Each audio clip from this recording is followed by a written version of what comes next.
എൻ്റെ പേര് സലോമി ജെയ്മോൻ. ഞാൻ കോതമംഗലത്ത് നിന്ന് വരുന്നു. ഞാൻ ആദ്യമായി ഉടമ്പടി എടുത്തത് 2022 ഡിസംബർ 19 ആദ്യമായി ഈ അൾത്താരയിൽ വന്ന് മാതാവിനോട് നന്ദി പറയുവാൻ എന്നെ യോഗ്യയാക്കിയതിന് ഞാൻ അങ്ങേക്ക് നന്ദി പറയുന്നു. എനിക്ക് 15 വർഷമായിട്ട് നെഞ്ചിനകത്ത് വേദനയായിരുന്നു. ഒരുപാട് ഹോസ്പിറ്റലിൽ കൂടെ പോയി, കഴിക്കാത്ത മരുന്നുകളൊന്നുമില്ല. വേദന വന്നു കഴിഞ്ഞാൽ നമ്മളൊരു മരണവേദനയായിരിക്കും. അത് കണ്ടു നിൽക്കുന്നവർക്കും സഹിക്കാൻ പറ്റത്തില്ല. പക്ഷേ ഇവിടുന്ന് എൻ്റെ അനിയൻ വന്ന് ആദ്യമായിട്ട് ഉടമ്പടി എടുത്ത് ആ തൈലം കൊണ്ടുവന്ന് പുരട്ടി തന്ന് പ്രാർത്ഥിച്ചതിൻ്റെ ഫലമായിട്ട് എനിക്ക് പൂർണ്ണമായിട്ടും ആ വേദന മാറിക്കിട്ടി. അത് പിന്നീടാണ് ഞാൻ വന്ന് ഉടമ്പടി എടുക്കുന്നത്. അതുപോലെ തന്നെ എൻ്റെ ചേച്ചിയുടെ മകൾക്ക് സുഖമില്ലായിരുന്നു, കാൽസ്യം കുറഞ്ഞു പോകുമായിരുന്നു. കൊച്ചു നേഴ്സിംഗ് പഠിക്കുന്നു. ഫസ്റ്റ് ഇയർ ആയപ്പോൾ ഒരു കുഴപ്പമില്ല. സെക്കൻഡ് ഇയർ ആയപ്പോഴത്തേനും കൊച്ചിന് കാൽസ്യം കുറഞ്ഞു പോയിട്ട് കൈയും കാലെല്ലാം കൊച്ചു പിടിച്ച് ബോധമില്ലാതെ എപ്പോഴും ICUലാവും. അങ്ങനെ വന്ന് ഇപ്പം ഞങ്ങൾക്ക് 2 പേർക്കും കൂടെ ഒരുമിച്ചാണ് ഈ തൈലം പുരട്ടി തന്ന് പ്രാർത്ഥിച്ചത്. അത് ഞങ്ങൾ 2 പേരും പിറ്റേ ദിവസം തന്നെ ഇവിടെ കൊണ്ടുവന്നു ഉടമ്പടി എടുക്കാനായിട്ട് വന്നു. പക്ഷേ അന്ന് ഇവിടെ ഭയങ്കര തിരക്കായിരുന്നു. ഈ മണൽ വാരിയിട്ട് താഴില്ലാത്ത പോലെയുള്ള തിരക്കായിരുന്നു. ഞങ്ങൾക്ക് ടോക്കൺ ഞങ്ങളുടെ കയ്യിലേക്ക് കിട്ടി, ഒരെണ്ണം കിട്ടിയുള്ളൂ. അത് ഞങ്ങൾക്ക് 2 എണ്ണം വേണമെന്ന് പറഞ്ഞു. ആ 2 എണ്ണം വേണമെന്ന് പറഞ്ഞപ്പോഴത്തേനും ബാക്കിൽ നിന്ന് ഒരു ലാസ്റ്റത്തെ ടോക്കണായിരുന്നു, ഒരെണ്ണേ ഉള്ളൂ. അപ്പോൾ ആ ബാക്കിൽ നിന്ന് കൈയിട്ട് ആ ടോക്കൺ അങ്ങ് വാങ്ങിക്കൊണ്ട് പോയി. അപ്പം ഞങ്ങൾക്ക് അന്ന് ഉടമ്പടി എടുക്കാൻ സാധിച്ചില്ല. പിന്നെ ഞങ്ങൾ ഇവിടെ വന്ന് മാതാവിനോട് പള്ളിയകത്ത് വന്ന് പ്രാർത്ഥിച്ച് വീട്ടിൽ പോയി. പിന്നെ 3 ദിവസം കഴിഞ്ഞ് പിന്നെ വന്നാണ് ഞങ്ങൾ ഉടമ്പടി എടുത്തത്. അതുപോലെ തന്നെ എനിക്ക് എൻ്റെ ഉമ്മിനീര് ഗ്രന്ഥിയിൽ കല്ലായിരുന്നു. എനിക്ക് നമുക്കെന്ന് വെച്ചിട്ടുണ്ടെങ്കിൽ നമ്മളിങ്ങനെ ഭക്ഷണം കഴിച്ചുകൊണ്ടിരിക്കുമ്പോഴായിരിക്കും പെട്ടെന്ന് ഇവിടെ അങ്ങോട്ട് നീര് പോലെ വീർത്ത് വരും. പിന്നെ എനിക്ക് ഒന്നും കഴിക്കാനോ ഒരു വർത്തമാനം പറയാനോ ഒന്നും പറ്റില്ല. ചിലപ്പോൾ 4 ദിവസമൊക്കെ അതങ്ങനെ തന്നെ നിൽക്കും. ഞാൻ ചിലപ്പോൾ തിരിച്ച് ഇങ്ങനെ ഈ നമ്മൾ മരിക്കാൻ കിടക്കുന്നവർക്ക് വെള്ളം കൊടുക്കുന്ന പോലെ വെള്ളം ഇങ്ങനെ ഊറി കുടിക്കേണ്ട അവസ്ഥയായിരുന്നു. എന്ന് വെച്ചിട്ടുണ്ടെങ്കിൽ നമ്മൾ എന്തെങ്കിലും വർത്തമാനം പറയുകയോ അനങ്ങോ ചെയ്യുമ്പോൾ ആ കല്ല് വീണ്ടും ഇങ്ങോട്ട് നീങ്ങി വന്നുകൊണ്ടിരിക്കും. അങ്ങനെ ഭയങ്കര സഹിക്കാൻ വയ്യാത്ത വേദന.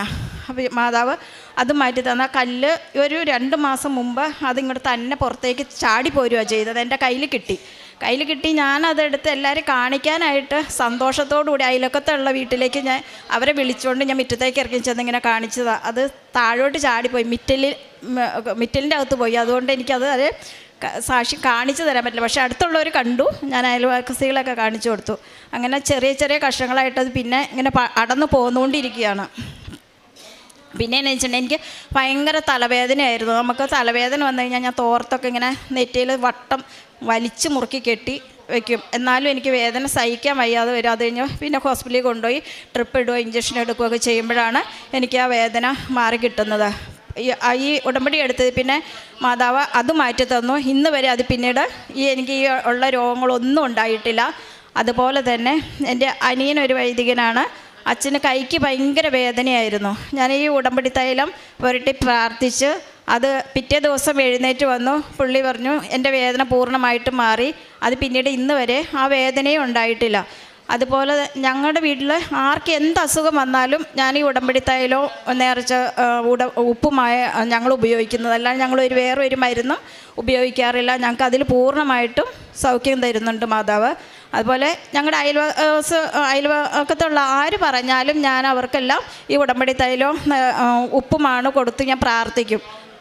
അവർക്കും അതിനെല്ലാം മാതാവ് അസുഖം മാറ്റി കൊടുക്കുകയും അതിനുള്ള അനുഗ്രഹവും കൊടുക്കുകയും ചെയ്യാറുണ്ട്.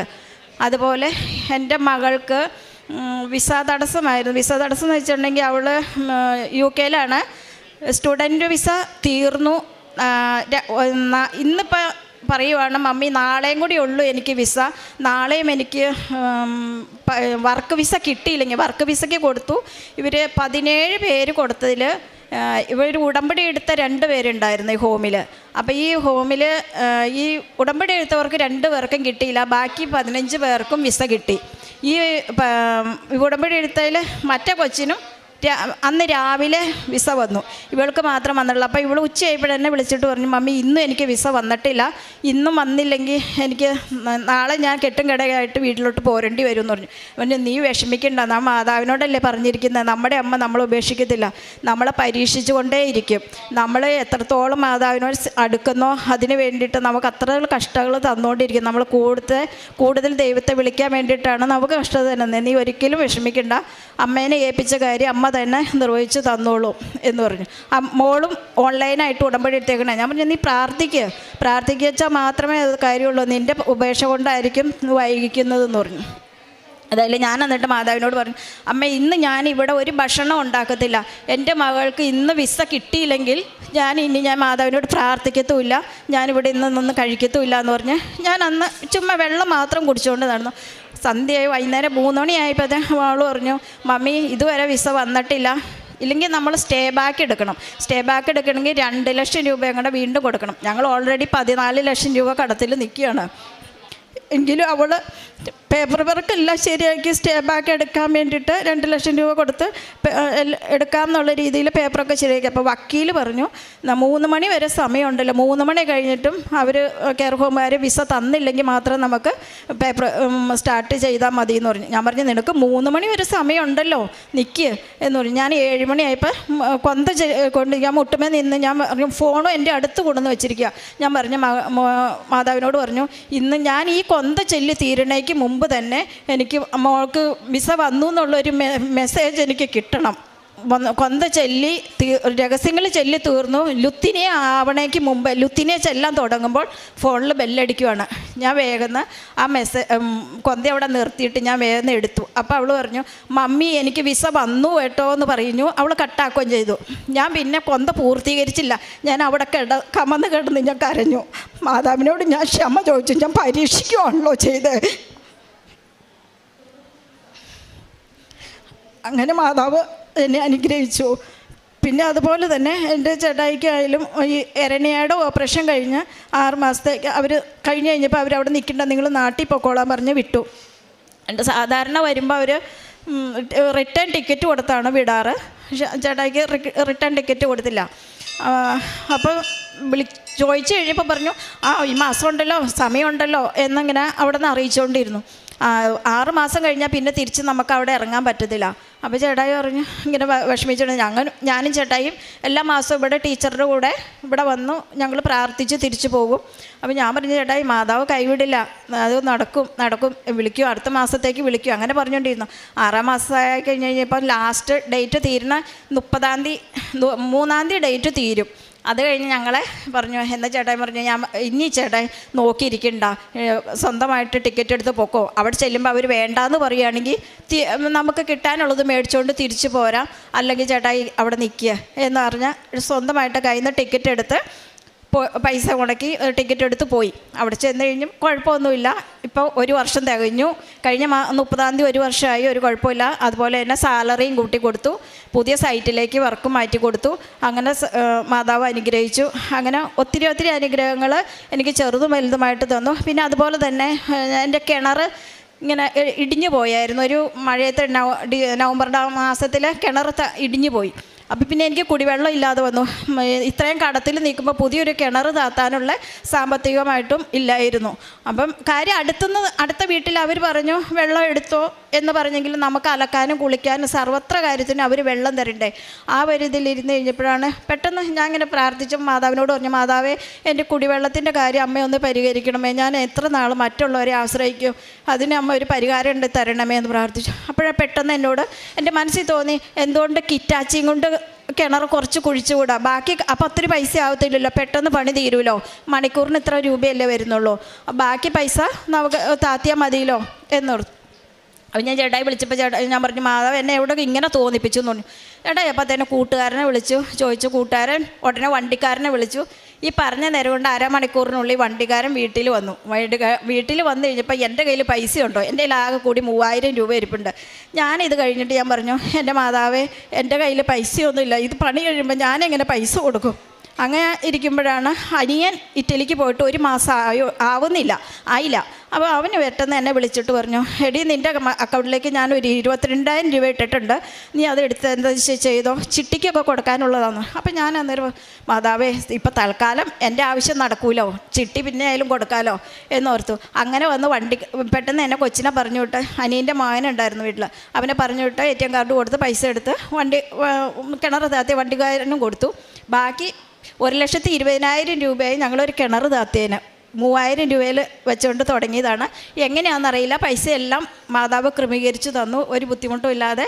ഇപ്പം കിണറിൽ ഇഷ്ടം പോലെ വെള്ളമുണ്ട്, എല്ലാ പണിയും കിണറിൻ്റെ കഴിഞ്ഞു, റിങ്ങും ഇറക്കി എല്ലാം തന്നും. മാതാവിന് തിരുക്കുമാരനും കോടാനുകോടി നന്ദി പറയുന്നു. അതുപോലെ തന്നെ കാരുണ്യപ്രവൃത്തികൾ എന്ന് പറഞ്ഞാൽ ഞങ്ങൾ അനാഥാലയത്തിലൊക്കെ പോകാറുണ്ട്. എല്ലാ മാസവും പോയി അവർക്ക് വേണ്ട ശുശ്രൂഷകൾ ചെയ്യാറുണ്ട്.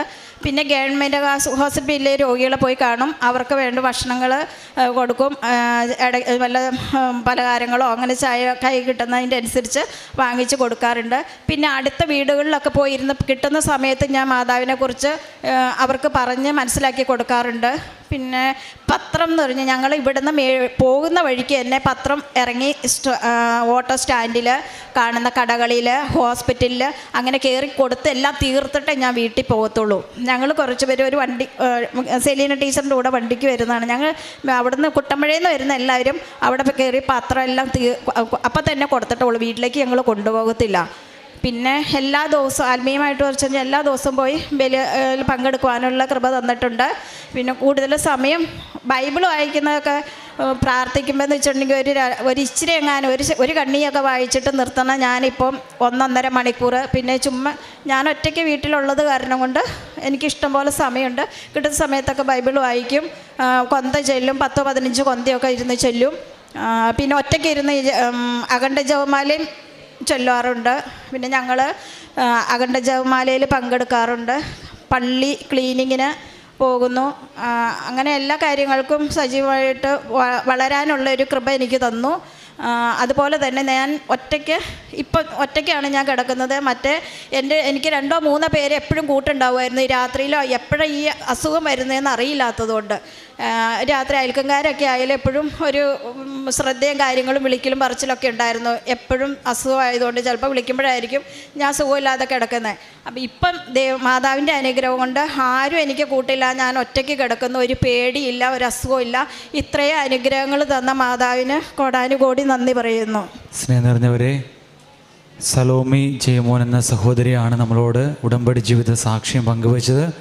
ഈ സഹോദരി നമ്മളോട് പറയുകയായിരുന്നു, ശാരീരികമായിട്ടുള്ള ബുദ്ധിമുട്ടുകളിലും മാനസികമായിട്ടുള്ള ബുദ്ധിമുട്ടുകളിലും അതുപോലെ തന്നെ മകളുടെ വിസയുടെ പ്രോസസ്സിങ്ങിൻ്റെ കാര്യങ്ങൾക്കും അതുപോലെ തന്നെ ഭർത്താവിൻ്റെ ജോലിയുടെ അവസ്ഥയിലും വീട്ടിൽ കുടിവെള്ളമില്ലാത്ത അവസ്ഥയിലുമൊക്കെ പരിശുദ്ധ അമ്മ എങ്ങനെയാണ് ഇടപെട്ടതെന്നും ഭാരലഘുത്വത്തിൽ പരിശുദ്ധം എങ്ങനെയാണ് ഓരോ കാര്യങ്ങൾ ചെയ്തു നീക്കിയതെന്നും ഈ സഹോദരി നമ്മളോട് പറയുകയായിരുന്നു. ഈ കുടുംബത്തോട് ചേർന്ന് നിന്നുകൊണ്ട് പരിശുദ്ധ അമ്മയ്ക്കും തിരുക്കുമാരനും നമുക്ക് നന്ദി പറയാം. ഇരുകരങ്ങൾ മടിച്ച് നമുക്ക് ദൈവനാമത്തെ മഹത്വപ്പെടുത്താം. അത്യപൂർവ ദൈവാനുഭവങ്ങൾ ഇനി നിങ്ങൾക്കും സ്വന്തം. ഈ യൂട്യൂബ് ചാനൽ ഇതുവരെ സബ്സ്ക്രൈബ് ചെയ്തിട്ടില്ലെങ്കിൽ ഇപ്പോൾ തന്നെ സബ്സ്ക്രൈബ് ചെയ്യുക. ഈ വീഡിയോ ഇപ്പോൾ തന്നെ നിങ്ങളുടെ സുഹൃത്തുക്കൾക്ക് ഷെയർ ചെയ്തുകൊണ്ട് കർത്താവിൻ്റെ പ്രേക്ഷിതരാകുക.